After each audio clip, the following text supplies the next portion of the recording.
When I'm playing 8-ball, I don't like to break perfectly from the center of the table, because in theory, if you hit a perfect break from the center of the table, the balls will spread symmetrically. This means at one point the balls will get back together and you might have some clusters on the table. That's why I always like to go a bit to the outside. And I'm also not powering the rack with 100% of what I have. I'm just taking a bit off, concentrating on hitting the 6-ball in this case as square as possible to generate or bring the most amount of power into the rack so that I have a nice spread. And in the best case, the cue ball is at the center of the table.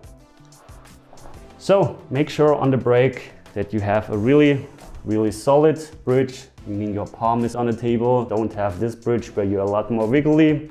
No, just have it solid on the table. If you want to, you can stand a bit up to be able to follow through a bit more.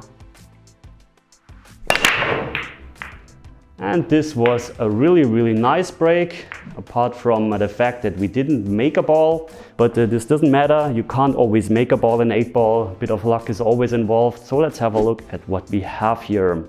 Well, we have an opening shot with the stripes. This is nice. And also not the easiest shot, but a makeable shot on the solids.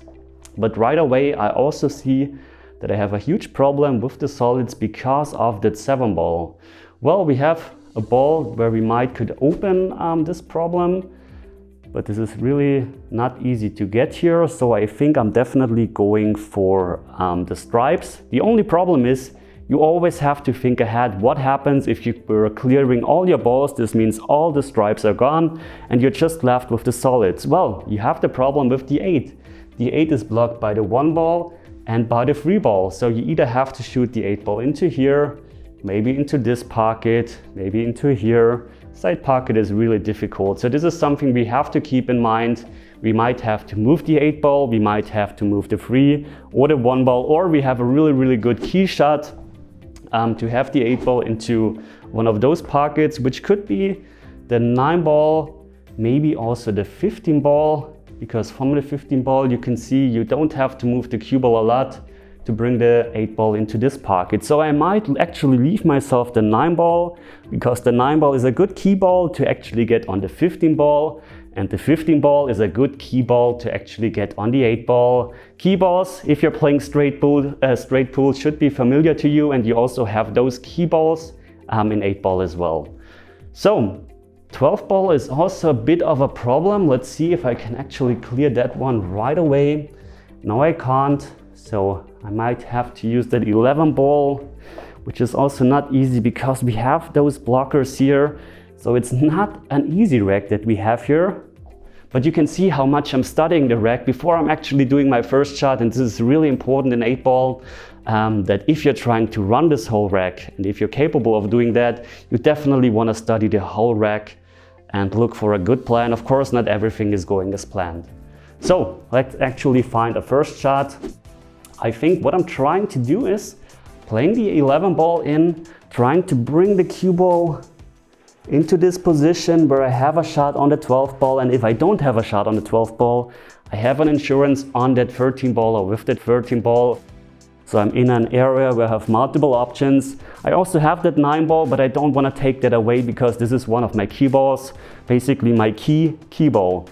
All right, so let's try to get a nice position on that 12-ball, and if not, we have that 13-ball. Just going to use the tangent line here.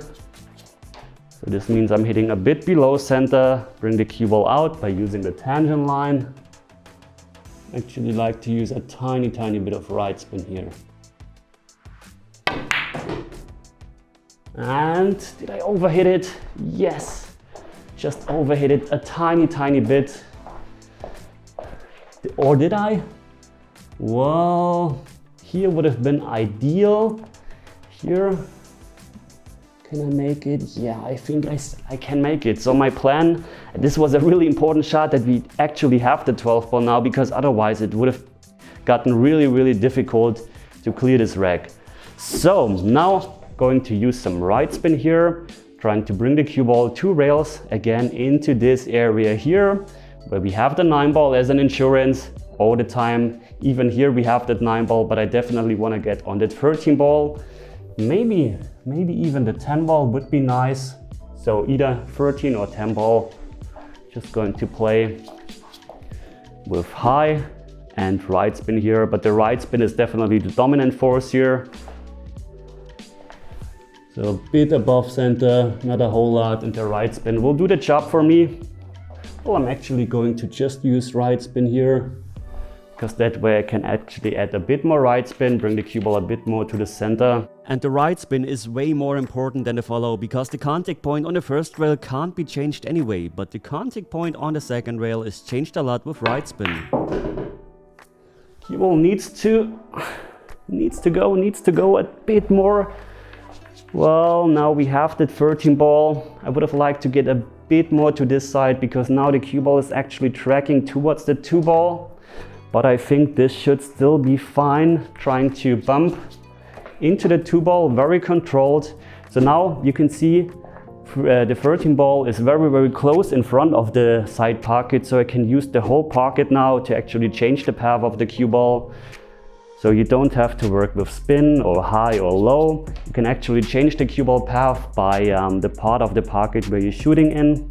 I think I have to shoot it a bit into the right part of the pocket, very soft, and just gently touch the 2 ball. Don't want to touch too hard, because then the 2 ball goes into the rail, back out in front of the 14 ball. And if I don't succeed, I might still have the 10 ball into the side pocket. This is a very touchy shot, but it doesn't matter if you succeed or not. The most important thing is that you actually spot the danger with the 2. You can see I had the 10 ball into the side pocket. I have a straight shot actually into the side. I also have that 14 ball here. So now I actually can choose what do I want to do. But I think I'm going to definitely use the 14 ball to get on the 10. From the 10 I have a huge area for the 9 ball. Let's have a look at the angle. Straight would be okay. Don't want to be on that side. Even on that side would be okay. Then I'm just going to stun out. I'm just picking my point here. Remembering that point while I'm walking around, I'm looking at that point. I'm just going to play low. Touch of left spin here to adjust for the cut induced throw. Add a bit of spin induced throw to the cue ball. That way I can just aim, use the ghost ball that aims to the center of the pocket with the tiny bit of left spin. And of course low on the cue ball. All right, we maintained that right angle, maybe a bit too much angle. But the good news here, as I mentioned, I can just stun out. I don't want to end up straight on that 9 ball. This wouldn't be nice, because then the cue ball has to stay close to this rail. So you actually want to think ahead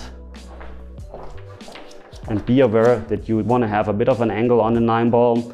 I think here I'm going to use the right part of the pocket, just because I can hit the ball a bit fuller, bring it a bit more out and less into the direction of the 4 ball. And I'm also going to use right spin here.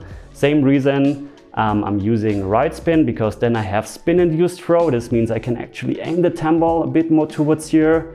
The right spin will throw the 10 ball to the left into the pocket, and I can still hit or even hit the ball a bit fuller. So low, right spin, just a short and quick stroke. This is fine. Maybe a bit too little angle, but this is okay. I have an angle, so I can actually bring the cue ball away from the rail. Now I have the option to actually stun out to here, leave myself an angle on that 15 ball. I can also follow towards here. I'm a bit afraid of the follow shot, because if I'm leaving the cue ball down here where I have the wrong angle, the cue ball will go away from that 8 ball, and we have a really difficult time to get a shot on the 8 ball. This is why I don't want to play this with high. I don't want to risk anything. I don't want to risk being on the wrong side. So I'm just going to play a stun shot, bring it into the rail, and leave myself straight is also okay, or a bit of an angle is also okay. Here, again, I like to use a tiny bit of left spin just for my yeah, I'm just feeling a bit better if I'm using left spin here, to be honest. That's just the reason why I like to use the left spin. And also the left spin brings me a bit more into that direction with the stun shot.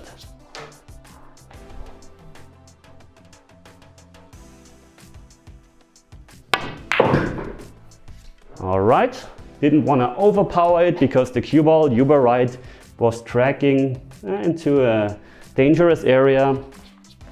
Ideally, I would have liked to be here because then it would be very natural to just roll it in. Now I'm close to straight, so I have to work again with the cue ball. So if you have the option, can easily go towards here, then go for a bit more angle because then everything is a bit more natural. Now I'm looking at the straight line on the 8-ball. This is the straight line, so actually the cue ball with just a stop shot, it would already be on the line, but I want to bring the cue ball just a bit further away from the rail. Even if I'm not perfectly straight, I just don't wanna cue off the rail here. So, no left spin this time, because this time the left spin will actually bring me towards here. I don't wanna do that. So this is actually just a stun shot, just a tiny bit below center. Hitting a bit harder, bring the cue ball off the rail.